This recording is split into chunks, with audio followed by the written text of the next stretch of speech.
E em Lucas 18, do verso 1 ao 8, Jesus diz assim: disse-lhes Jesus uma parábola sobre o dever de orar sempre e nunca esmorecer, nunca desanimar.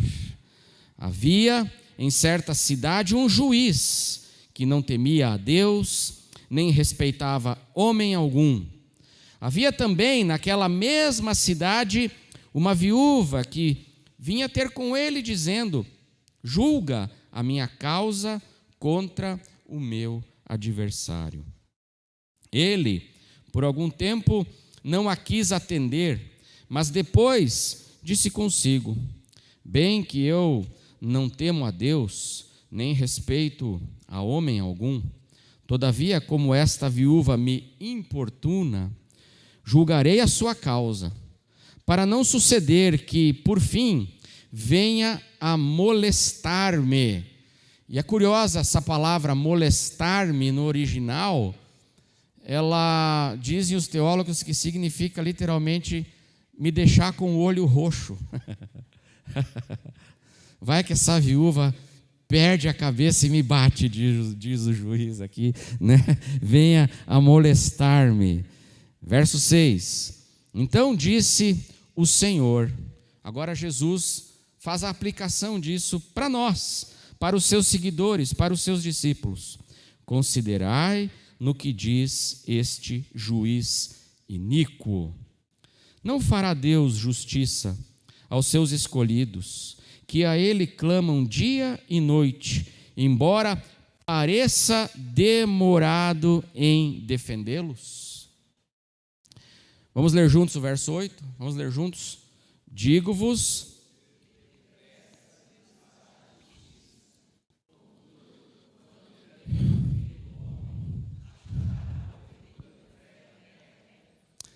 Amém, queridos irmãos?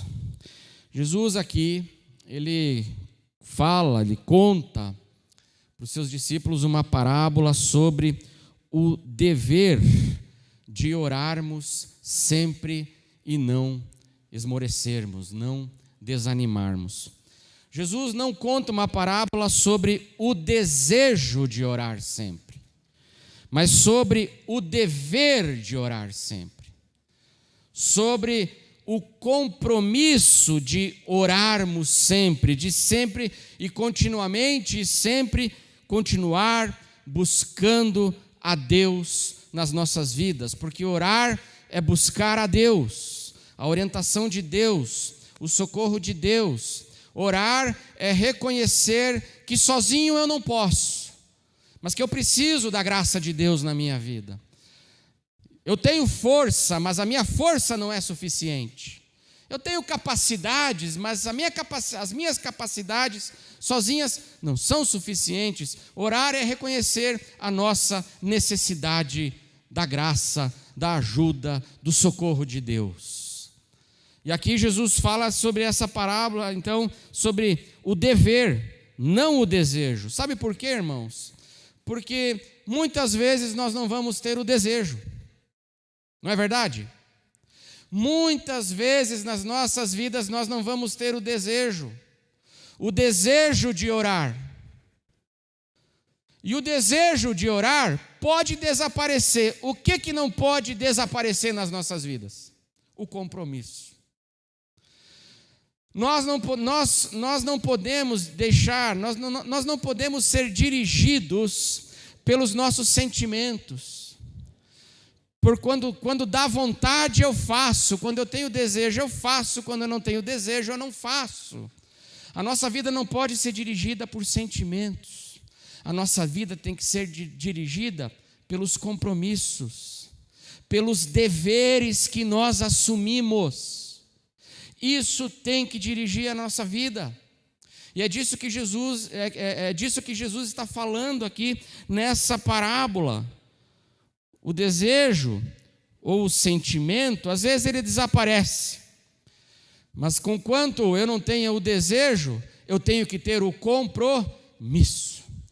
E com compromisso, me manter fiel a Deus, por causa do meu compromisso, continuar buscando a Deus sem esmorecer. Porque muitas vezes o desejo não vai fazer parte de nós. Esse desejo de buscar a Deus. A vontade que nós vamos ter, muitas vezes, é a vontade de desistir.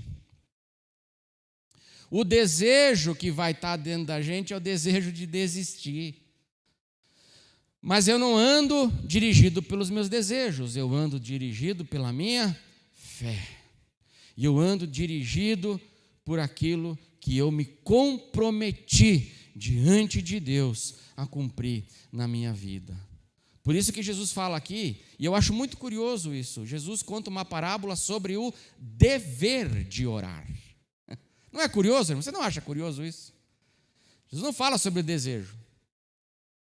Tem muita gente nesse pós-pandemia que perdeu o desejo de buscar a Deus. Muita gente. O que eu, como pastor, mais encontro é gente desanimada. E eu falo para você uma coisa, muitas vezes eu também sou tentado a desanimar. Mas nós não podemos andar por esses desejos do coração. Um dia eu estou afim, outro dia eu não estou afim, um dia eu estou bem, outro dia eu estou chateado. Então, hoje eu não vou buscar a Deus, não vou orar, não vou para a comunhão, não vou para o culto. Não, eu não vou. Porque eu não estou afim. Se você andar assim, diz Jesus, você vai de mal a pior. E o texto que nós lemos, e eu pedi para a gente ler junto, Jesus no fim faz uma pergunta: quando o Filho do Homem vier, porventura ele achará fé na terra? Então Jesus está falando aqui sobre perder, eu não posso ser dirigido pela perda do ânimo, perder o ânimo, ficar desanimado, e também está falando aqui sobre perder a fé. São riscos que nós corremos na nossa vida, diz aqui a palavra de Deus. Qual é o contexto dessa parábola? Para a gente entender um pouquinho aquilo que Jesus está encorajando agora os seus discípulos, os seus seguidores. O contexto é um ensino sobre o longo período de espera pela segunda vinda de Jesus, pelo qual a igreja vai ter que passar. O texto anterior fala, Jesus está falando sobre a sua segunda vinda. E o grande período de espera que a igreja vai ter que passar entre a primeira vinda e a segunda vinda de Jesus.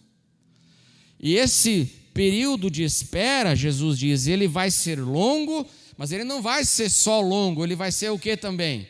Ele vai ser atribulado. E à medida que o tempo vai passando, o que diz Jesus? As coisas vão melhorar ou vão piorar? As coisas vão piorar. À medida que o tempo vai passando, que as décadas, os séculos vão passando, as coisas, as tribulações, as crises vai piorando. E a igreja vai ter que passar por esse longo período de espera. Jesus está preparando os seus filhos, os seus discípulos aqui. E aí no versículo anterior à parábola, capítulo 17, 37, olha o que diz Jesus. No versículo anterior à parábola que nós lemos, Lucas 17, 37. Vamos ler juntos aí? Vamos ler juntos? Lucas 17,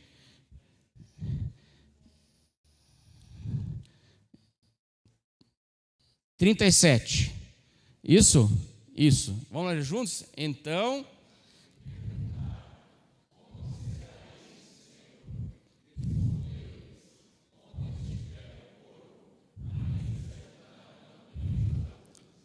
olha o que Jesus está dizendo sobre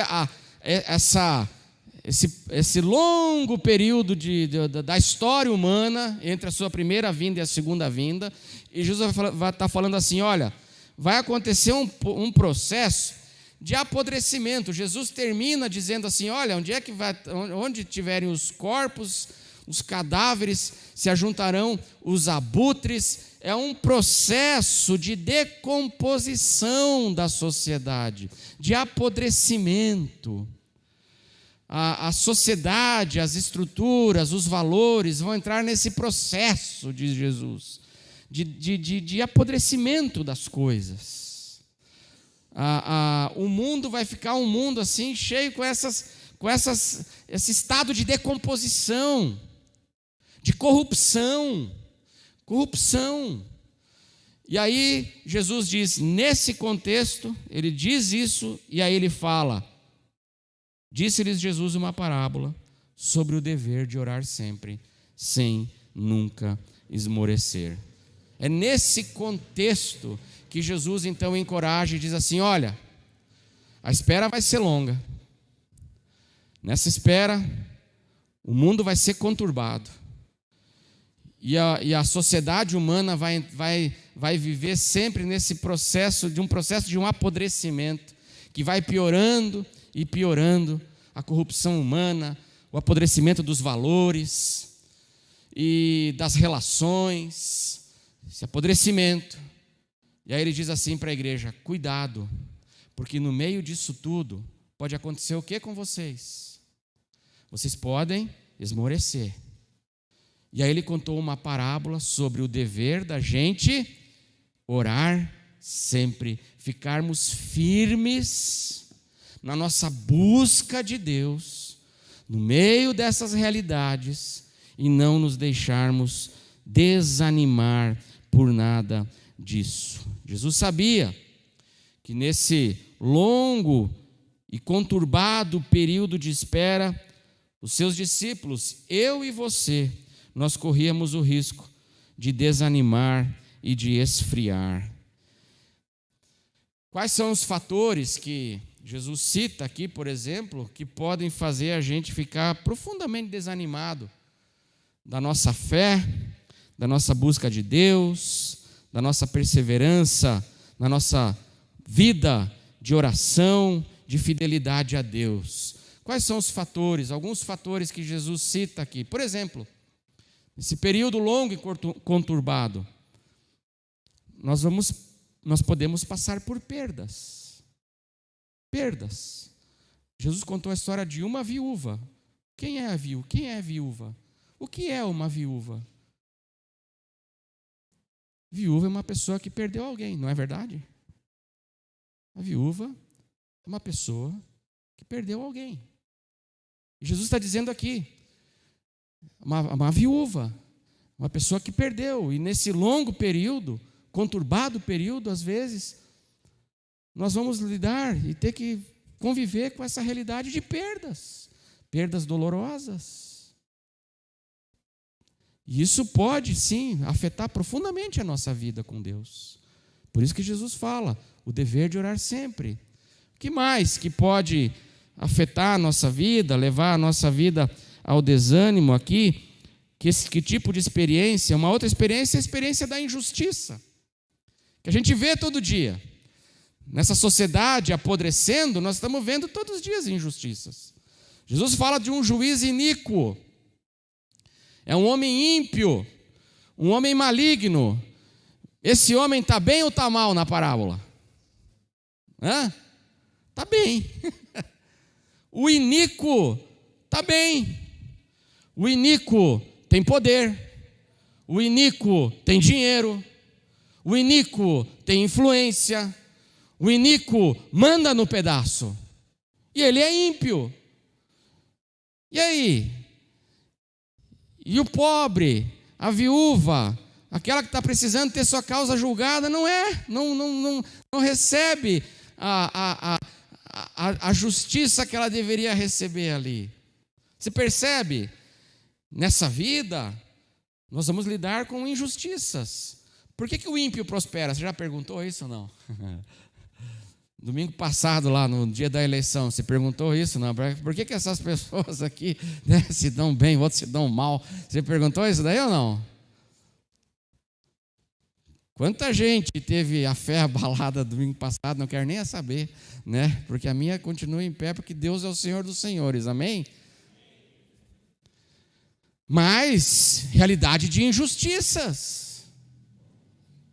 E nós vamos ver às vezes gente que merecia estar presa, solta e mandando no pedaço. E aí, isso está abalando a tua fé? É o juiz aqui. É essa história. E mais, o que pode abalar a nossa fé e fazer a gente desanimar? Jesus diz aqui, a experiência de demoras e frustrações. Experiência de demoras e frustrações. Porque essa mulher levou quantas vezes a causa dela lá? Quantas vezes ela bateu no tribunal? E ela saiu com as mãos vazias. Quantas vezes? O texto não nos diz quantas exatamente, mas nos diz que foram muitas. E o juiz finalmente só a ouviu porque ele ficou cansado da perturbação dela. Mas frustração, você leva um pedido. Você já teve a sensação, irmão, frustrante, dolorosa, aquela coisa assim que, poxa, para eu conseguir algumas coisas assim, tudo é difícil. Você já teve essa sensação? Mas tudo é difícil. Tem gente que bate, a porta abre. Eu estou esmurrando essa porta já faz uns 3 anos e o negócio está com um cadeado do inferno, assim, ó. E bate, e pede, e vai. Frustração. Aí você fala, será que hoje vai ser julgada a minha causa? E eu volto para casa no busão com as mãos vazias. Aconteceu com ela. E isso vai afetando.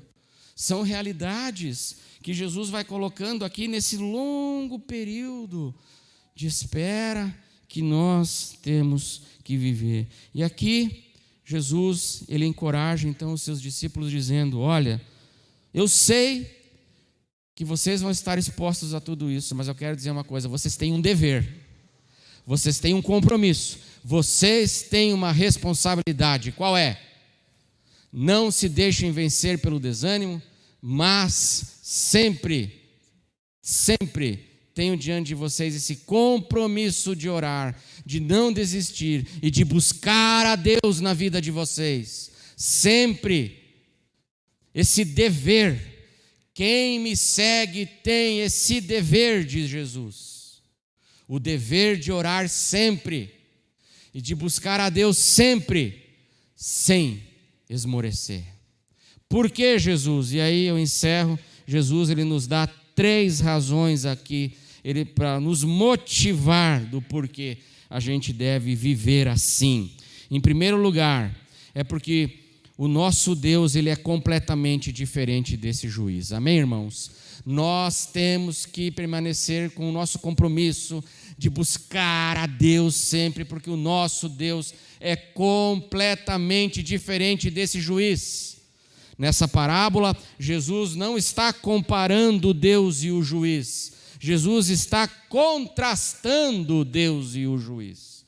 O juiz é egoísta, é maligno, é insensível, ele não respeita as pessoas. O próprio juiz diz isso aqui, ele despreza. O nosso Deus não. O Pai do nosso Senhor Jesus Cristo não é assim. Ele é completamente diferente. Deus é amor. O nosso Deus se importa. O nosso Deus ama a justiça. O nosso Deus intervém. O nosso Deus ouve o clamor dos seus filhos. Quais filhos? Os especiais? Não, de qualquer um. Porque o nosso Deus é diferente desse juiz. O juiz faz acepção de pessoas. Deus faz acepção de pessoas. Do pequeno até o maior. Do mais novinho até o mais velho. Tem o mesmo e o igual acesso diante do trono da graça. Eu acho isso maravilhoso. O nosso Deus não é como esse juiz, ele é totalmente o contrário desse juiz, e por isso Jesus diz assim, olha, tenho o compromisso de buscá-lo sempre na vida de vocês, porque ele não é assim, ele é amor. Ainda que pareça demorado, Jesus falou. Ainda que às vezes pareça demorado, confie, busque ao Senhor, sem desanimar, diz Jesus. A segunda razão que Jesus nos dá aqui é porque Jesus diz no verso 8, Lucas 18, 8, ele diz assim, digo-vos que depressa lhes fará justiça. Amém, irmãos? E eu lutei muito com esse texto durante muito tempo, irmãos. Eu confesso assim que esse texto eu falava assim, mas aí eu não acredito muito não. Esse depressa, olha, na minha vida o depressa está complicado. Eu estou com pressa, parece que Deus, assim, eu estou com pressa e Deus está vindo a pé. É igual Marta e Maria, quando o irmão Lázaro adoeceu, Jesus estava em Betânia, eles também estavam em Betânia do outro lado do Jordão, estava perto dali Jesus, e elas mandaram um recado assim, aquele a quem o Senhor ama está doente. Elas fizeram uma oração, e Jesus levou vários dias para chegar. Demorou. Como é que fica esse depressa que fará justiça?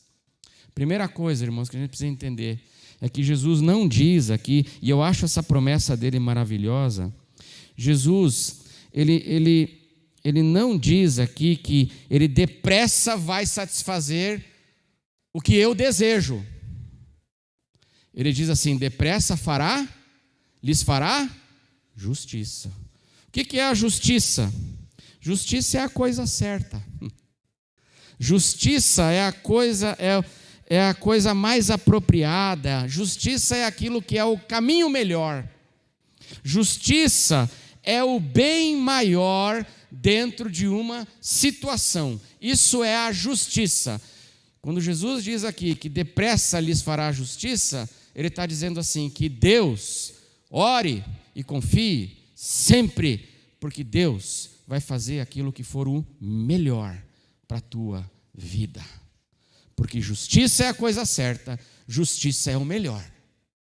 Não necessariamente ele vai fazer o que eu estou pedindo, ou o que eu estou desejando, porque nós somos muito bons em desejar coisa que vai estragar a gente. É ou não é verdade? Desde pequenininhos, é ou não é? Mamãe colocava na mesa lá o prato com brócolis, cenoura, que isso é justiça. Esse é o melhor. E a gente queria o quê? Antes do brócolis, da cenoura, a gente queria o quê? Bis, chocolate, M&M. E a mamãe falava o quê? Tem a hora do M&M, mas agora é brócolis e cenoura e pepino.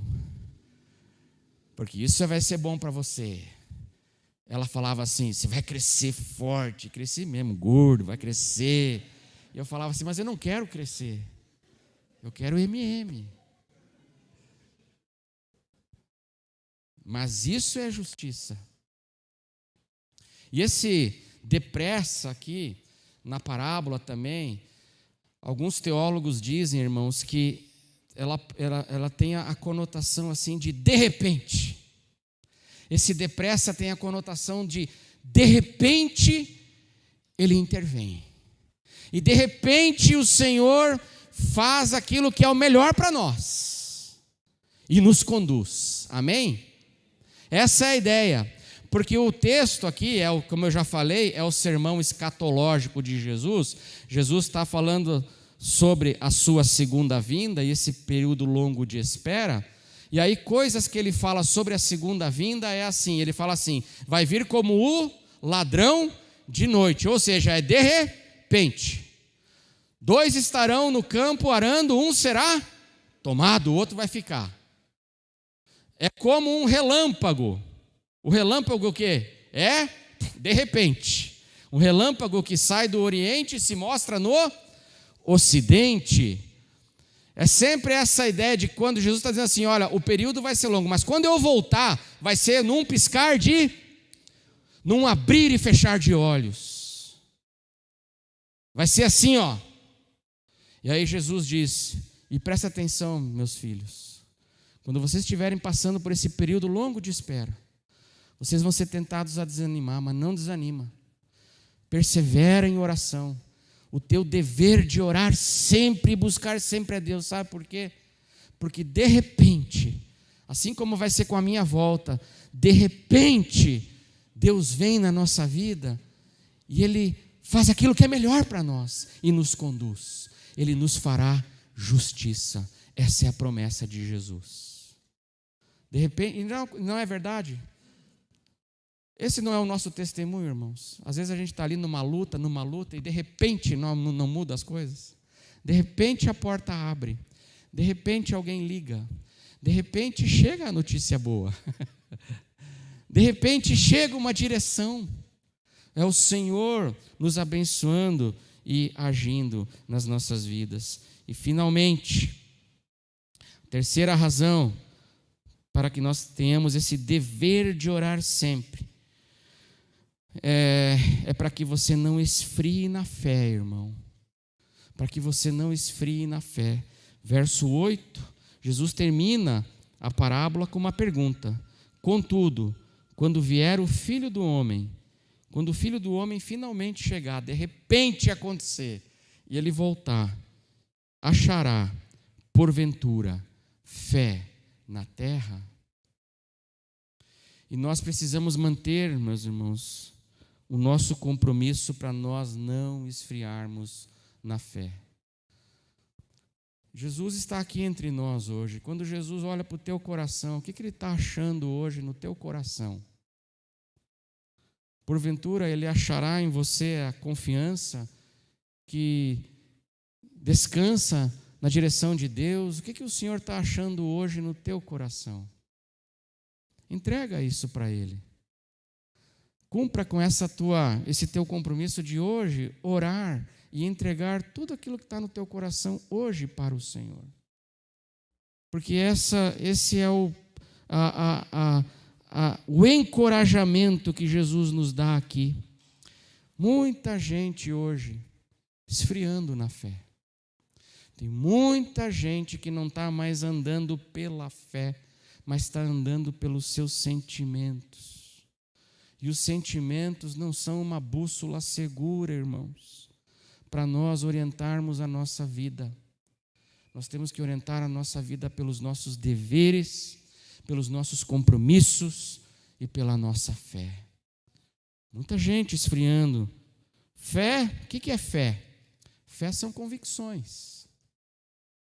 A fé são as nossas convicções sobre Deus e sobre a vida, alinhadas com a palavra de Deus e que transformam a nossa vida. A fé são convicções que nos transformam, são convicções que nos dirigem, que nos impactam, convicções alinhadas com a palavra, mas muita gente hoje está esfriando na fé. E a palavra de Deus nos faz esse alerta. O apóstolo Paulo disse no final da sua vida, ele disse assim: eu combati o bom combate, eu completei a carreira, e eu guardei o quê? E eu guardei a fé. Combati o bom combate, completei a carreira, guardei a fé. E nós que estamos nessa espera, estamos nesse período, estamos nessa caminhada, estamos lidando aí com experiências de perdas, experiências de injustiças, experiências de frustrações. Como é que está o teu coração hoje? E aí Jesus diz assim: meu filho, não se deixa vencer por esse desânimo, mas mantenha esse teu compromisso, o teu dever de orar sempre, sempre, sem desanimar. Busque a Deus. Que compromissos você vai fazer hoje? Que compromissos que você precisa renovar hoje no teu coração? Em relação à tua fé, em relação a Deus, em relação à tua caminhada, que compromissos que você precisa rever hoje? Que você pode olhar para o teu coração e dizer assim: olha, eu tenho sido relaxado nisso. Eu preciso renovar, firmar esse meu compromisso de me relacionar com a palavra de Deus, de orar, de estar na comunhão. O que eu preciso fazer? Porque, meus irmãos, manter a fé não é um golpe de sorte. Manter a fé não é um golpe de sorte. O apóstolo Paulo não chegou no final da vida dizendo assim: combati o bom combate, completei a carreira e guardei a fé, porque ele teve sorte na vida. Porque a gente manter essa fé e manter essa nossa busca de Deus firme na nossa vida é resultado de nós mantermos os nossos compromissos. É resultado dos compromissos que nós firmamos e mantemos. Os deveres que eu tenho que cumprir, eu vou cumprir. É resultado disso. Não é sorte. Minha mãe, ela faleceu há poucos dias atrás. 91 anos. Ia fazer agora, em novembro, 91 anos. E ela foi uma mulher de fé. E ela manteve a fé dela até o fim. Ela manteve sua fé. Ela não desanimou ao longo da caminhada. Aí você pode dizer assim: poxa, ela teve sorte, né? A minha mãe, ela não teve problemas na vida. Ela só teve 10 filhos. 10 problemas, menos eu, 9 problemas, porque eu não sou um problema, sempre fui um bom filho. 10 filhos, irmãos. Muitas dores, muitas lutas, muitos desafios, enfermidades, perdas, lidou com frustrações. Eu lembro que ela e o meu pai tinham uma propriedade muito grande lá na cidade, e eles foram roubados por um homem, perderam quase tudo. Com crianças pequenas em casa, perderam quase tudo. Aconteceu alguma coisa com o ladrão? Nada. E o meu pai e a minha mãe, praticamente falidos, com crianças pequenas, tiveram que se reerguer. E se reergueram em nome de Jesus. Se reergueram. E nunca perderam a fé. Nunca perderam. Sofreram tantas coisas na vida. Nunca perderam a fé. Pelo contrário, quando nós, os filhos, estávamos às vezes abalados, a palavra deles e a palavra da minha mãe era sempre assim: confia no Senhor. Vamos orar? Vamos orar? Confia no Senhor. E é essa palavra que eu queria deixar no teu coração hoje. Vamos orar, irmãos? Vamos orar? Vamos confiar no Senhor, nas nossas vidas?